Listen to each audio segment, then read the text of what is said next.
Oh oh oh, salut à tous, ici Jacques Seller pour la chaîne Ludique Underground et parfois en peignoir. Pour, comme chaque année, vous présenter la liste que j'ai envoyée au Papa Noël. J'ai envoyé une liste de 11 jeux. J'aimerais bien les retrouver au pied du sapin, ça pourrait être cool. Je vais vous expliquer pourquoi, avec des explications parfois, on va dire approximatives, parce que forcément c'est des jeux auxquels j'ai pas joué, c'est des jeux que je connais pas plus que ça, je me suis pas toujours renseigné au millimètre près. J'aime bien aussi ce côté surprise qui parfois propose des agréables surprises, et parfois ça peut se transformer en surprise plutôt moyenne, mais c'est pas grave, ça fait partie du truc, hein, c'est ça qui est amusant. Je vous proposerai donc dans quelques jours, comme le veut aussi cette tradition, une autre liste où là je vous présenterai plutôt les jeux que je compte offrir à mon entourage, ou alors que j'aurais aimé offrir si jamais ils n'avaient pas d'autres envies qui ne soient pas des envies ludiques entre temps. Et j'expliquerai aussi pourquoi, quel style de personne, pourquoi ce jeu pourrait matcher, etc. etc. Classique. Donc là on y va. 11 jeux, ma liste est pour Papa Noël. Juste avant, je fais un énorme bisou aux personnes qui soutiennent la chaîne. Merci beaucoup les amis. Et puis, let's go, c'est parti avec un premier titre qui s'appelle Waterfall Park.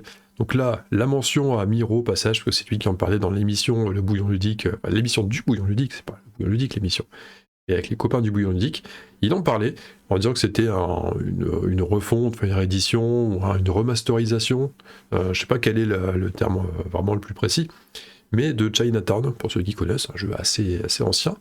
Et c'est purement un jeu où on va essayer de marchander. Alors vous voyez le prix qui reste assez démocratique quand même, ça va, c'est pas non plus une ruine.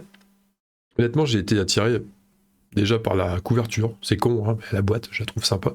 Et le plateau, je le trouve sympa aussi, même si c'est jamais que des cases avec des numéros pour une bonne partie du plateau. Et donc, nous sommes de 3 à 5 joueurs qui allons nous sur un positionnement dans le parc. On va essayer de prendre des emplacements qui vont être les uns à côté des autres pour pouvoir y construire des attractions. Le but étant d'avoir on va dire, le meilleur parc d'attractions, un parc dans les deux sens du terme, c'est ça qui est marrant, et avec le plus d'attractions qui produisent le plus d'argent, qui sont les plus rentables, pour être le plus riche à la fin de la partie. Donc ça passe forcément par des phases de marchandage, parce qu'on démarre la partie avec des emplacements qui sont plutôt éparpillés, la plupart du temps, hein, ça a vraiment une chance insolente, et donc c'est aléatoire, hein, la distribution des cases, et on va essayer d'échanger avec les rivaux des emplacements, donc ça arrange l'un et l'autre en même temps. On va essayer de sortir de ces négociations le plus riche, hein, en somme. Ça se joue en 4 manches, etc. etc. Le peu que j'en ai vu pour l'instant m'a plutôt inspiré. Je trouve ça cool, ça fait longtemps que j'ai pas joué à un jeu comme ça où il faut marchander. Donc pour moi c'est plutôt une bonne opération ce Waterfall. Allez, j'enchaîne avec le numéro 2 tout de suite. Le numéro 2, c'est le jeu Focus qui me tente bien. Petit prix, petit jeu, 2 joueurs uniquement. Et alors, vous noterez d'ailleurs, entre parenthèses, c'est vrai que je vous illustre cette vidéo avec le site Ludum, qui pour moi est un peu le site sur lequel maintenant je me fournis quand je commande sur internet. Donc ça c'est dit, prix plutôt intéressant quand on prend le pass Ludovore, c'est plutôt sympa. Après chacun prend où il veut, il n'y a pas de problème bien sûr, mais c'était la petite indication au passage. Donc Focus, Focus, bah, tant pis, je coupe pas la vidéo, on laisse ça sera rigolo. Focus, ce qui m'attire là-dedans, c'est le côté 2 joueurs et c'est le côté très abordable.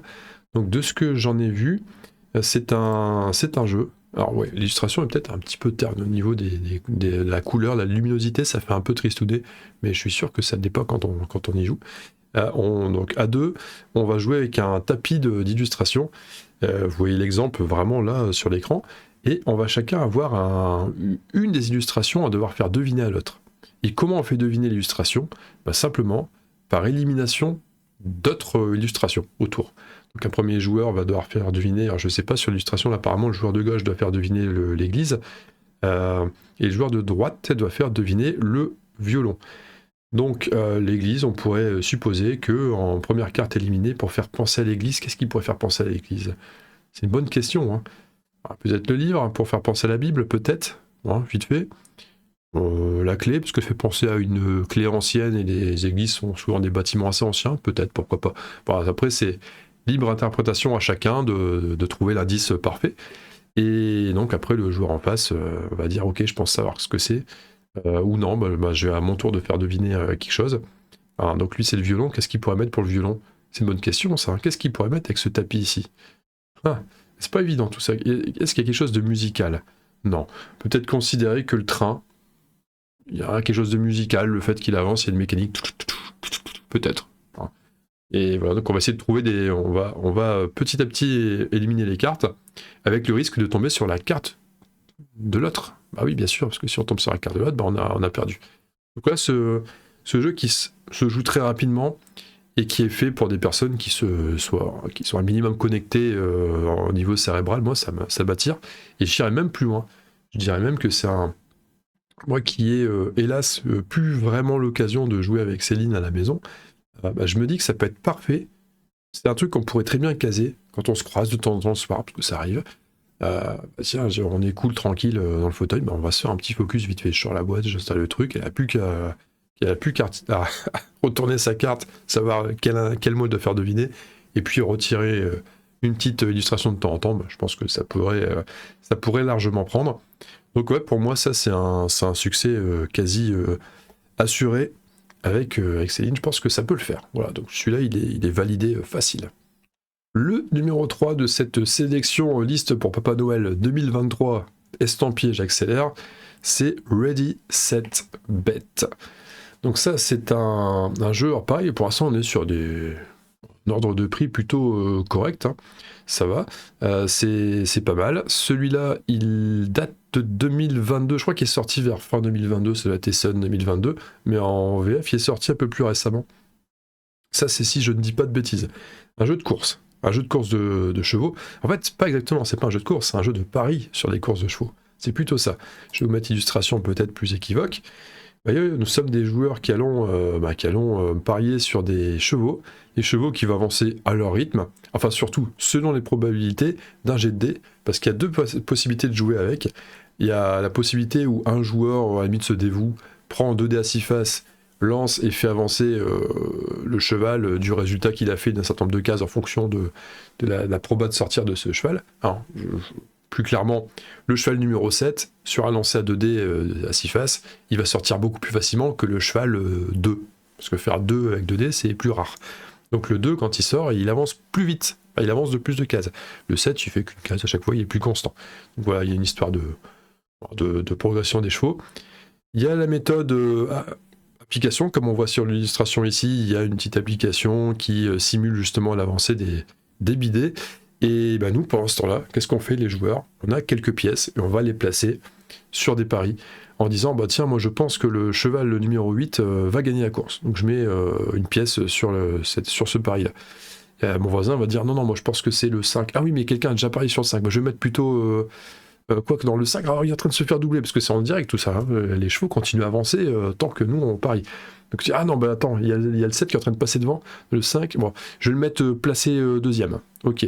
Et puis le 10, il est bien parti, je vais le mettre dans les 3 premiers. Voilà. À côté de ça, il y a des paris annexes, ça peut se jouer de je sais pas combien jusqu'à 8, je crois, donc ça peut vraiment, on peut jouer à un bon nombre quand même.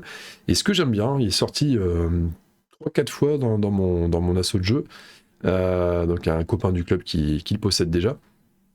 Et ça peut prendre facilement, les règles sont vraiment d'une simplicité enfantine. Même si c'est amusant, il y a un côté un peu asymétrique qui vient se mêler au jeu.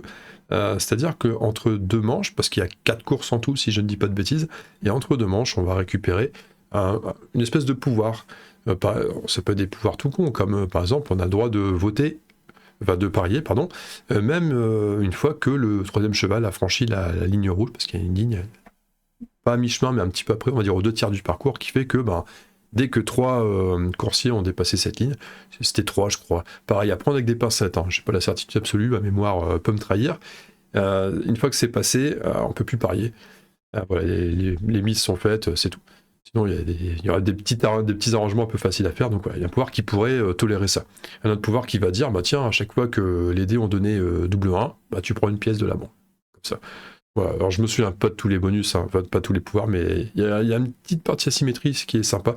Et il y a donc ces paris alternatifs qui arrivent, qui se renouvellent à chaque partie, donc c'est sympa.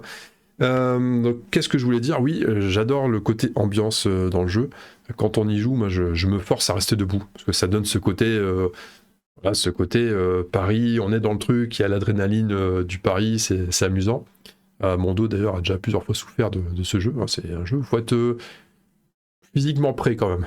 Alors je plaisante bien sûr, hein, mais quand on veut la jouer à fond et faire le con, bah c'est un peu éprouvant. Mais non, bien sûr que c'est soft.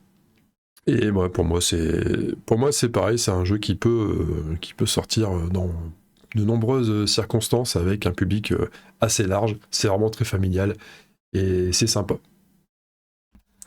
Mon numéro 4 de cette sélection, on va rester un peu dans le principe du pari, c'est Crime Bet. Et Crime Bet, c'est... Alors, celui-là, je n'y ai jamais joué.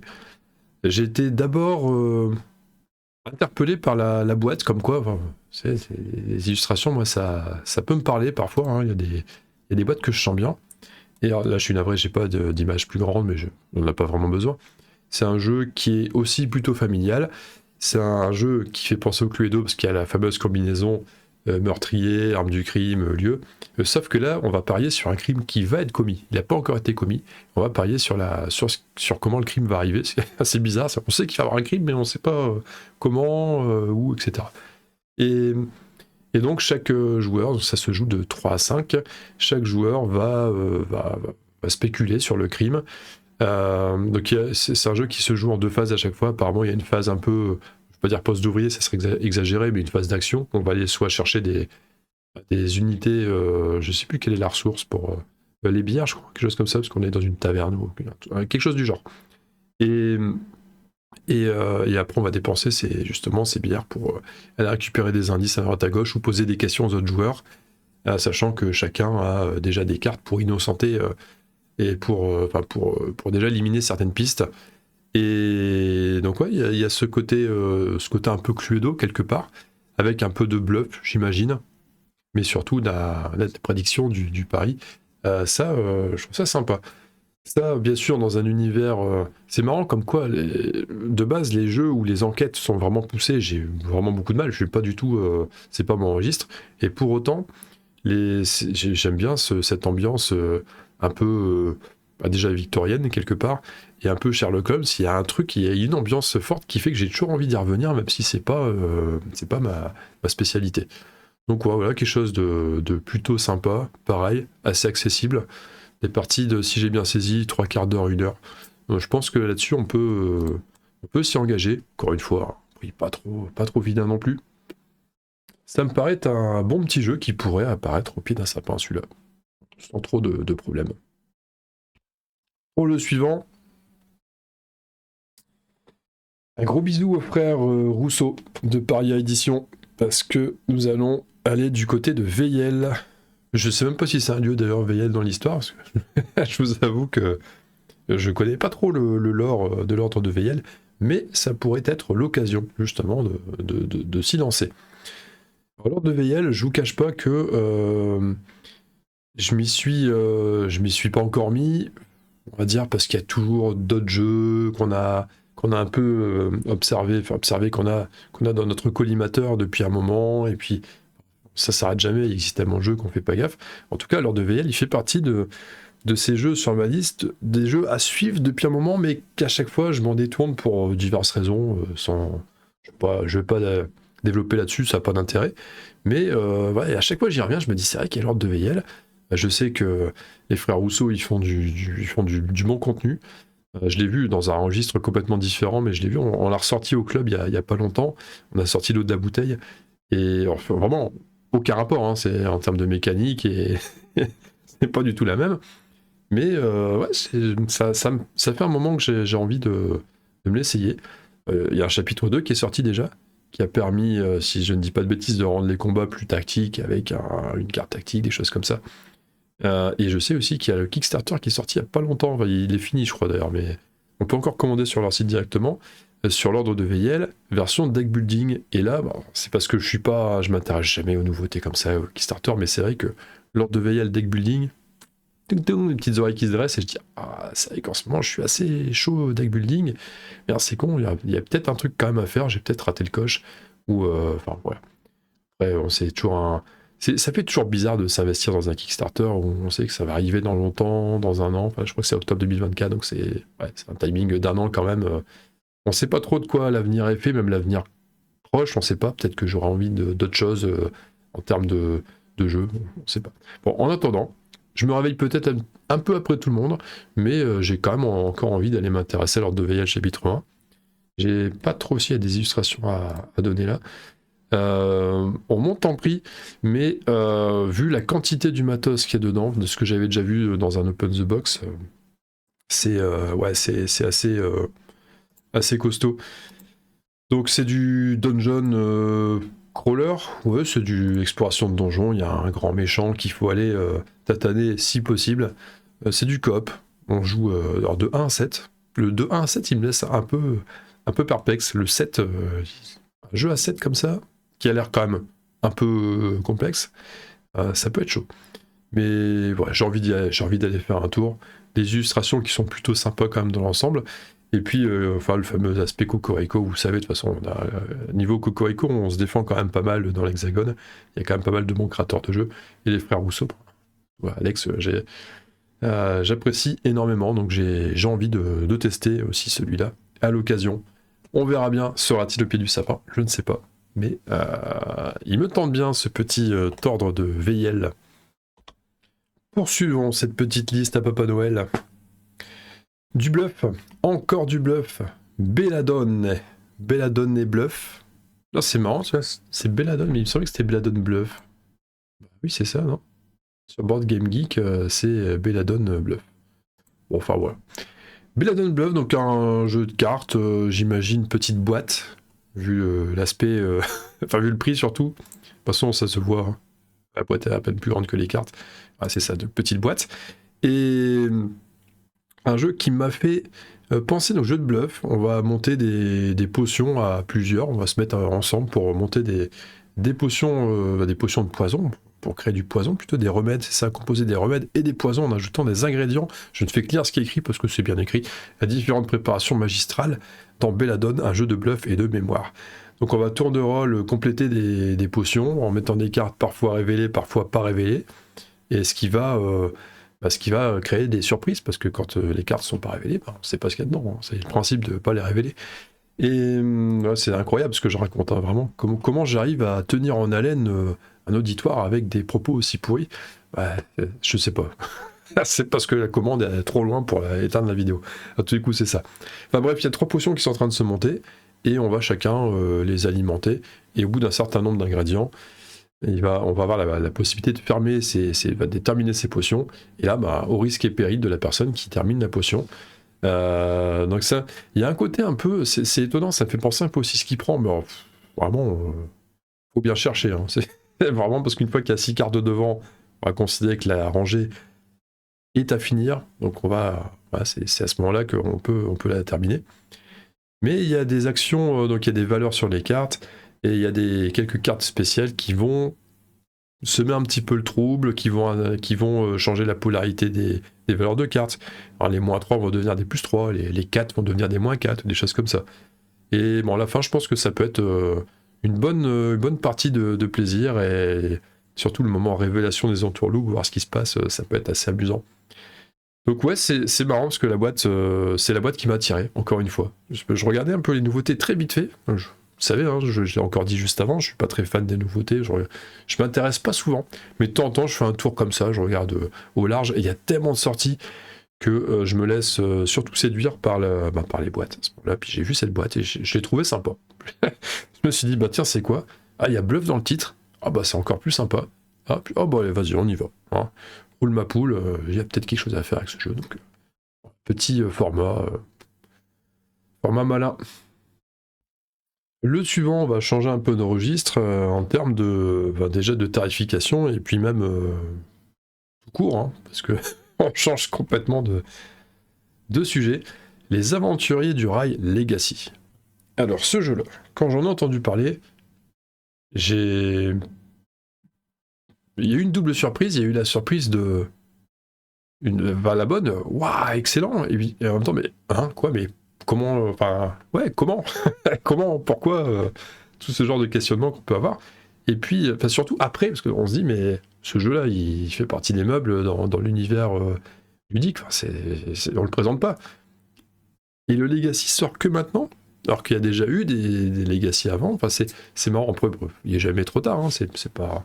C'est amusant de voir que ça arrive pas à un moment où c'était la hype du Legacy, etc. Pourquoi pas? Alors, les Aventuriers du Rail, moi, c'est un jeu que j'ai toujours apprécié. J'aime bien l'ambiance du jeu. Pareil, hein, c'est très simple hein, comme jeu, mais j'aime bien l'ambiance. Et puis là, on part dans les Aventuriers du Rail Legacy. Alors, c'est Légende de l'Ouest, c'est ça? Ouais, c'est Legends of the West, ouais, c'est ça. Et donc déjà, bah, thème qui me plaît bien. Et c'est vrai que c'est pas con. Parce qu'on se dit, parce que de ce que je vois, je me suis volontairement pas trop renseigné sur ce Legacy, de manière à ce que si jamais j'ai l'occasion de le jouer, bah, j'ai les surprises les plus totales.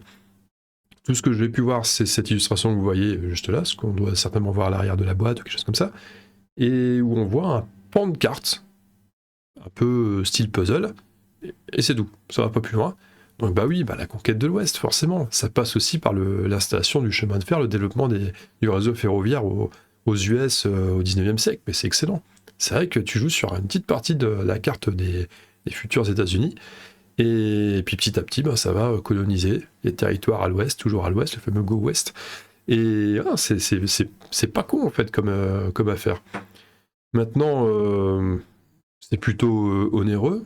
Normal, hein, c'est la franchise qu'il veut, plus le côté legacy, donc c'est normal. Et hélas, j'ai bien peur que ce titre-là, ça soit plus un fantasme de Noël pour moi qu'autre chose, parce que quand bien même je trouverais ce jeu au pied du sapin, j'aurais bien de la peine à le sortir. Hélas, j'ai pas trop l'occasion de jouer avec Céline à des jeux un peu lourds comme ça. Elle adorait, hein, elle aimerait bien jouer à ça, mais pas trop de temps, fatigue, etc. C'est pas évident. Et je me dis aussi que ça devrait être dommage de jouer à ce jeu en Legacy K2, je pense. On l'a déjà vu avec le Pandemic Legacy, c'est vrai qu'K2, t'es un peu limité quand même. Et ben là, ça joue de 2 à 5, mais tu jouerais K2. Ouais, ça me paraît ouais, un peu tendu. Mais c'est dommage, vraiment, il est plein de promesses. Alors, j'ai eu quelques échos très diffus, mais pareil que je me suis un peu préservé d'écouter davantage pour pas me faire spoil au cas où. Et en tout cas, pour l'instant, les échos que j'ai eus ont l'air plutôt bons. Et quand je dis bon, c'est plus que bon. Et je n'en sais pas plus, et on verra. Vraiment, je vous l'ai dit, hein, c'est le fantasme celui-là. Je pense qu'il sera pas au pied du sapin, et je pense que de toute façon, j'aurais pas eu l'occasion d'y jouer. Mais il fallait le citer quand même, parce que c'est quelque chose qui m'enthousiasme. Alors, je crois qu'on est déjà au 8e jeu de la liste. Ouais, c'est ça, 8e jeu. Alors là, on repasse sur un jeu plutôt petit format. Nous sommes sur Mafia de Cuba, Casino Popular. Ouais, j'ai jamais fait d'espagnol, donc enfin, un accent à revoir, faut sur n'importe quelle langue. J'ai pas d'accent, c'est pourri. Casino Popular, donc c'est assez... donc pour ceux qui connaissent Mafia de Cuba, c'est vraiment du jeu de bluff, de blabla, on essaie de s'entourlouper. Rôle caché, ça reprend le thème et l'esprit de Mafia de Cuba avec la boîte de cigares qu'on se passait là de voisin en voisin, on piquait des diamants ou pas, on prenait un rôle de pourri ou pas, ou de fidèle lieutenant du parrain. Et bah là c'est on va dire une version plus courte, même s'ils nous mettent 30 minutes environ, mais pas certain quand même du 30 minutes environ, moi que ça se joue en plusieurs manches, ça joue peut-être en plusieurs manches, je sais pas. Je crois que non, je crois que c'est des parties single à chaque fois. Et donc bah, le principe c'est quoi? C'est qu'il y a un parrain de mafia qui s'est fait voler un bien, une mallette ou quelque chose comme ça, dans un petit casino et boui-boui du coin. Et ben non, les seules personnes présentes essayent de savoir qui est le coupable. Donc il y a un voleur, il y a des danseurs qui vont essayer de faire un peu diversion, qui sont de mèche avec le voleur, il y a des fidèles qui, eux, veulent absolument démasquer le voleur. Et puis il y a des agents de la CIA apparemment, un ou plusieurs agents, qui sont infiltrés et qui, eux, doivent se faire accuser à la place des autres. Je n'ai pas trop compris pourquoi, le délire est un peu bizarre, mais bon. Et il y a encore quelqu'un, je crois, il y a Ah, il y avait un avocat, je crois, quelque chose comme ça. Un avocat qui, lui, doit faire perdre... Ah non, il peut changer de rôle. Et il y a encore un autre rôle où quelqu'un peut faire perdre... doit faire perdre le voisin, son voisin de gauche pour gagner. Ah ouais, un truc propice vraiment au carabistouille. Et ça, bah, j'ai toujours adoré ces jeux-là. Alors c'est vrai que depuis tout à l'heure, je cite jamais les auteurs, je cite jamais les maisons d'édition, etc. Je parle vraiment que des jeux purs et durs. Là, pour cette fois-ci, je vais le faire quand même. C'est Philippe Despaillères qui en est à l'origine. C'était déjà le cas pour Mafia des Cuba tout court. Et ce n'est que d'autre que l'auteur de Loup-garou de Tierce-Lieu. Donc Loup-garou de Tierce-Lieu qui est peut-être certes un jeu qui a maintenant un peu trop vieilli. Avec ce côté on élimine des joueurs et puis on finit sans eux, c'est toujours un petit peu bizarre. Je pense que c'est un concept qui passe nettement moins là en 2023. Qui pouvait très bien passer à l'époque, mais bon là c'est tout. Donc là on est vraiment sur des jeux qui restent un petit peu dans l'esprit de ce qu'il a déjà fait, mais qui sont je trouve bien rafraîchis, et je trouve ça cool.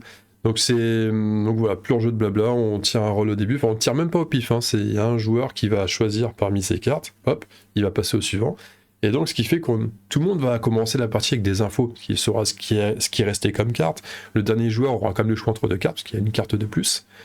Et le dernier joueur peut voir, sait quelle était la composition du deck au début de la partie aussi, ça c'est important, parce que c'est lui qui va composer le deck, il n'est pas obligé de mettre une configuration type, les configurations peuvent changer, et non vraiment, mais il a intérêt à ce que ça soit équilibré, parce que lui il aura le choix le moins fort à la fin, enfin il aura le moins de cartes au choix à la fin, donc il n'a pas intérêt à ce que ça soit déséquilibré, sinon ça va retomber sur sa tête forcément. Donc ouais, vraiment du blabla, du bluff, de l'entourloupe, j'adore ce style de jeu. Et c'est vrai que ça faisait un moment que j'avais envie de me retrouver Mafia des Cuba, boîte de base, pour proposer ça au club. Et en fait, la boîte se trouve plus, je crois. Enfin, si d'occasion, elle peut se trouver, mais pas en magasin. Donc je me suis dit, tiens, quand j'ai vu ça, c'est l'occasion, pourquoi pas essayer ce format-là, qui me paraît bien malin, ma foi. Bien malin. Et je me rends compte que je vous ai même pas vraiment montré les illustrations, donc on va pallier à ça quand même. On va pallier à ça même, hein. Elle est bonne celle-là. Non voilà, juste pour vous montrer les cartes à l'écran, vous voyez, c'est des cartes assez simples avec une illustration qui respecte parfaitement le thème déjà de Mafia de Cuba avant et du précédent, donc le premier du nom. Et j'aime bien l'ambiance, il y a ce côté, je sais pas, années 50, quelque chose comme ça peut-être, 50-60, plus ou moins. J'aime bien, voilà, pour moi c'est adopté. Le prochain sera également un doux fantasme, parce que celui-là n'est pas vraiment trouvable, un réassort de prévu, mais c'est pas tout de suite, hein. Donc ça sera pas la peine. Je vous en parle quand même, parce que la liste pour Papa Noël, c'est aussi la liste... c'est la liste de ce que je souhaite, mais un enfant, il sait pas forcément si un truc est dispo ou pas. Il veut quelque chose et c'est tout. Il cherche pas à comprendre, donc on y va, on reste dans cette veine. Et le retour du Trickerion,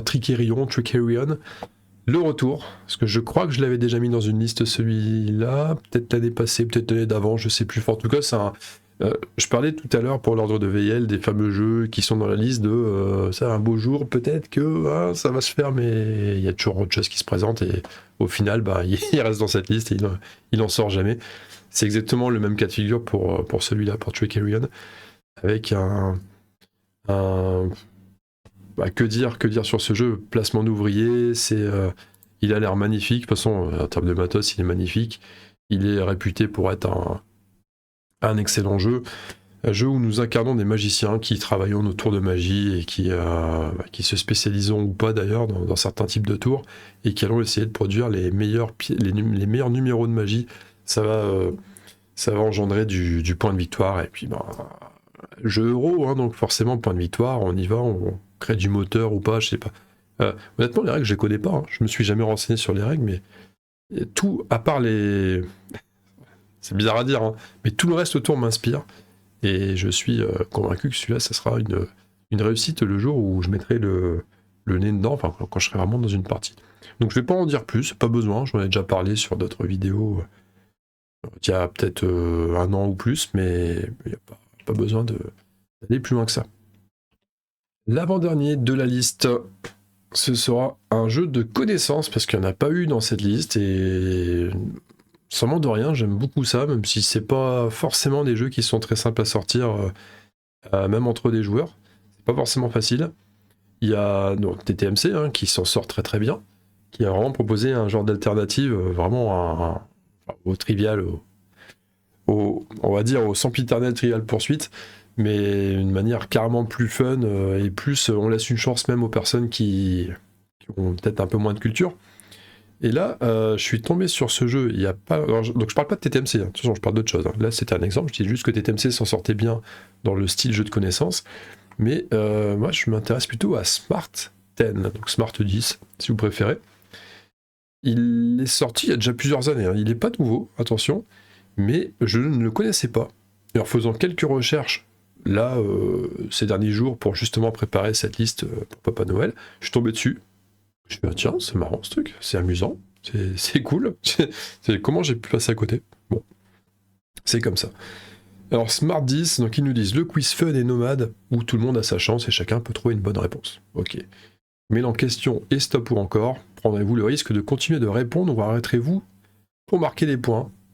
Voilà, donc c'est le jeu de quiz à mettre entre toutes les mains, apparemment. Je sais pas si c'est vrai, mais n'en demeure pas moins que moi, j'ai bien envie qu'il soit au pied du sapin aussi. Il était pas évident en plus, il était vers 24 balles, je crois, plus ou moins 24-25. Donc ça se joue avec un boîtier. Il va y avoir une fiche question, en fait, il y a toute une pile de questions dans le boîtier, pour les cacher un minimum. Et il y a 10 boutons, là, 10 fameux boutons noirs là qu'on voit sur l'illustration. Et ces boutons, je peux même zoomer? Non, je peux pas zoomer, d'accord. Ok, je peux pas zoomer, j'ai rien dit. Et ces boutons, chaque bouton cache une réponse. Et en fait, la question implique toujours 10 ramifications. On va prendre un exemple ici. Vous allez comprendre. Alors, c'est un exemple en anglais, mais c'est pas très gênant. Ils nous disent dans quel pays ce parc national est situé. Et donc, il y a 10 possibilités de pays. Donc, il y a, par exemple, Tikal. Il y a Tikal, il y a Sargasota, je vois pas très bien, Galapagos, etc., etc. Donc, il y a 10 noms de parcs nationaux. Et donc, un joueur va pouvoir dire, bah tiens, je pense savoir, et je vais tenter Tikal. Je dis ça parce que c'est le plus proche là pour mes yeux. Il dit, je pense que c'est au Guatemala. Il va soulever son petit pion noir. Il va voir que c'est bien Guatemala, donc il va garder le pion noir. Et ça sera un point qu'il pourra scorer plus tard, qui pourrait. Et donc ça va faire le tour de table. On va éliminer petit à petit les différentes possibilités jusqu'à ce qu'il y ait jusqu'à ce que tous les joueurs aient arrêté ou aient perdu, parce qu'on peut perdre. Et donc qu'est-ce qui se passe? Ou décide d'arrêter. On peut aussi décider d'arrêter. Soit on le sent pas sur ce qu'il y a comme question, soit on dit j'arrête, ok c'est bon, je conserve mes points, je les valide. Soit on tente sa chance, on continue, on est un petit peu greedy, on se dit bah tiens c'est quoi ce Zion? Ouais je vais le tenter, allez on va dire que c'est, je sais pas, Burkina Faso, je dis n'importe quoi bien sûr. Et il regarde, oh merde c'est USA. Ah c'était pas Burkina Faso, bon bah j'ai perdu mon point et j'ai perdu tout ce que j'avais accumulé sur cette manche. Voilà, donc c'est amusant. Il y a deux façons de répondre, il y a aussi, voilà par exemple vous voyez, exemple ici, quelle est parmi ces séries, laquelle est une série originale Netflix? Donc on voit Dexter, Mad Men, House of Cards, Narcos, par exemple. Donc là, c'est des questions qui impliquent juste une réponse fermée, c'est oui ou non. Donc là, c'est une alternative, oui, il n'y a pas uniquement que des réponses pures et dures, il y a aussi, faut trouver quelles sont les séries originales Netflix, par exemple. Donc ça, c'est le jeu sort avec un paquet de cartes, une certaine taille, je sais plus combien il y avait de cartes, comment ils disent, 100 cartes qui sont des questions double phase, donc il y en a 200 en fait. Et moi je trouve ça plutôt cool, j'aime bien, c'est un autre moyen d'étaler sa science. Bon, je dis d'étaler sa science, mais c'est plutôt aussi d'apprendre des choses, parce que j'ai vu qu'il y avait des recharges de fiches questions, et souvent les thèmes, c'était pas forcément de la culture pure et dure, c'est aussi ça qui est marrant, c'est que plus ça avance au niveau des jeux de culture G, et plus la culture G telle qu'elle évolue, ça a ressenti en tout cas que j'ai, c'est qu'on est moins sur des questions qu'on avait l'habitude d'entendre. On est un peu comme si on contournait les connaissances, qu'on les présentait différemment. Je sais pas comment expliquer ça, mais je pense que vous avez saisi le fond de... J'espère en tout cas, je croise les doigts, vous avez compris ce que je voulais dire. Comme ça, on est bien, et on va pouvoir enchaîner avec le dernier de la liste. Et le dernier, il sera une surprise pour pas grand monde si vous avez suivi mes vidéos récentes. C'est celui-ci, Le Seigneur des Anneaux JCE, édition révisée. Bah oui, forcément. je vous avais indiqué, alors je sais même plus sur quelle vidéo c'était récemment, mais je vous avais indiqué que effectivement j'avais de fortes envies de tester ce JCE, ce qui permettait avec un peu d'expérience de JCE maintenant dans ma vie de joueur, parce que c'est le cas grâce à Arkham JCE, avec d'appréhender un nouveau. Donc c'est marrant de reprendre un petit peu depuis le début un JCE, que je ne connais pas du tout, mais avec un bagage de JCE qui me permettra peut-être de mieux l'appréhender, enfin de mieux le savourer le démarrage, de moins en prendre plein la tronche par le jeu, ce qui à mon avis ne sera quand même pas le cas, hein. Je pense que je vais quand même en prendre plein. Je pense que ça va être dur. Il n'est pas réputé pour être facile de toute façon, mais je crois que c'est un peu le lot commun de beaucoup de JCE, ça, du JCE en général, c'est jamais facile. C'est peut-être pour ça aussi qu'on a envie d'y revenir. J'ai bien envie de... Alors c'est marrant parce que le thème du Seigneur des Anneaux, c'est pas... malgré toute l'appréciation que j'ai vis-à-vis de l'univers de Warhammer, qui s'est amplement inspiré du Seigneur des Anneaux, ben néanmoins, l'univers de Seigneur des Anneaux, ça n'a jamais été trop mon délire. J'ai adoré bien sûr j'ai pas lu les bouquins, mais j'ai adoré la trilogie de Peter Jackson. Pour autant, ouais, c'est pas... J'ai pas été non plus emporté à fond dans le lore. Donc ça peut être une occasion de retourner dedans et d'essayer de s'y mettre un peu plus. Et puis aussi, ça peut être une occasion de faire du JCE sans traîner dans un univers archi sombre où il y a des bébêtes effroyables dans tous les sens, où tout est désespérant, où tout est noir, où tout est fait pour qu'on aille se pendre à la fin de la partie. Donc ça va changer. Non, je plaisante bien sûr, je fais exprès de rajouter à mort sur le tableau, mais non, mais c'est quand même sombre, hein. Tout ce qui est Arkham JCE, hein, on ne savait pas dire le contraire. Il y a cette ambiance année folle, sympa et tout, mais c'est quand même très sombre. Et donc je veux voir ce que c'est dans un univers où le bien est vraiment lumineux, vraiment rayonnant, et puis on va un peu se bagarrer aussi dans la nature de temps en temps. J'imagine qu'on va faire des escapades quelque part, je sais pas moi, dans la Laurienne ou dans le Gondor, dans le Rohan. Il y aura pas uniquement, on sera pas tout le temps dans des souterrains, des grosses cavernes toutes sombres où ça schlingue l'orque ou j'en sais rien. J'imagine pas. Donc à voir. Maintenant, c'est vrai qu'attention, comme d'hab, JCE égale attention, tu t'embarques dans un truc dans lequel ton banquier va pas te suivre. Et ben, c'est pas grave. On va se prendre un aperçu, on va voir ce que ça donne. Boîte de base, il paraît que c'est déjà bien sympa. Avec un petit deck ou deux préconstruits, ça ajoute déjà pas mal d'options, si j'ai bien saisi, d'après les différents conseils que j'ai eus. Et on verra ce que ça donne. On verra ce que ça donne. Donc ouais, très envie de l'explorer celui-là. Et je veux dire, de toute façon, même s'il n'est pas au pied du sapin, il y a de fortes chances que je m'arrange quand même pour l'obtenir derrière.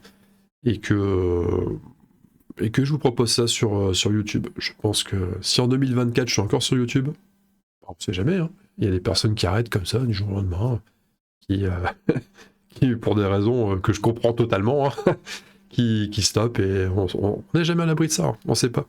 En attendant, si je suis encore en 2024, il y a de fortes chances que ouais, je propose ça et on verra où ça nous mène. Bien. Voilà, c'était donc la liste pour Papa Noël 2023. Je ne pense pas avoir oublié de jeu. Non. Vous allez voir, je vais arrêter l'enregistrement. Je vais me mettre sur la vignette. Je vais dire merde, il y avait ce jeu-là, c'est vrai, qui me tentait vraiment fort.